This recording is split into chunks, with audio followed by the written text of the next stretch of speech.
নমস্কাৰ, সকলোকে স্বাগতম জনাইছোঁ। আশা কৰোঁ সকলো ভালে আছে। মই আজি আপোনালোকৰ ওচৰত এটা বস্তু শ্বেয়াৰ কৰিবলৈ ওলাইছোঁ। এইটো দেখিছেনে? এইটো এতিয়া ৰূপটো কুৰ্তিৰ ৰূপ পালে নহয়নে? এইটো কুৰ্তিৰ ৰূপ পালে হাত, এইটো এতিয়া কুৰ্তিৰ ৰূপ পালে। আচলতে এখন চুৰ্ণি আছিলে।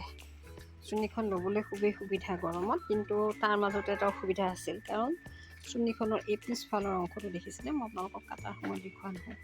এই সূতাবোৰ য'তে ত'তে লাগি চুৰ্ণিখন কোচ খাই যায়। সেইকাৰণে চুৰ্ণিখন অকণমান ল'বলৈ অসুবিধা। সেয়ে ভাবিলোঁ চুৰ্ণিখন এনেই পৰি থকাতকৈ এটি কুৰ্তি বনাই দিওঁ। কুৰ্তি এটা বনালোঁ, কিন্তু চুৰ্ণিখনেৰে হাতটো ওলোৱাটো সম্ভৱেই নাছিলে। গতিকে ছাইডৰ পটিকেইটা যোৰা দি এনেদৰে হাতখন তৈয়াৰ কৰিলোঁ।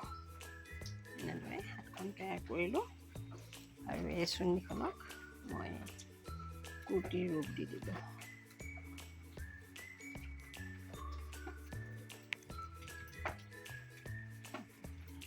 পিন্ধিবলৈ খুবেই ভাল হ'ব, কাৰণ চুৰ্ণিখন যিহেতু ল'বলৈ অসুবিধা আছিল, কিন্তু এটা অসুবিধাটো হৈছিল এই সূতাবোৰ যে দেখিছে য'তে ত'তে এনেদৰে লাগি ধৰি চুৰ্ণিখন কোচ খাই যায়। সেয়ে এনেদৰে কুৰ্তিৰ ৰূপ দিলোঁ।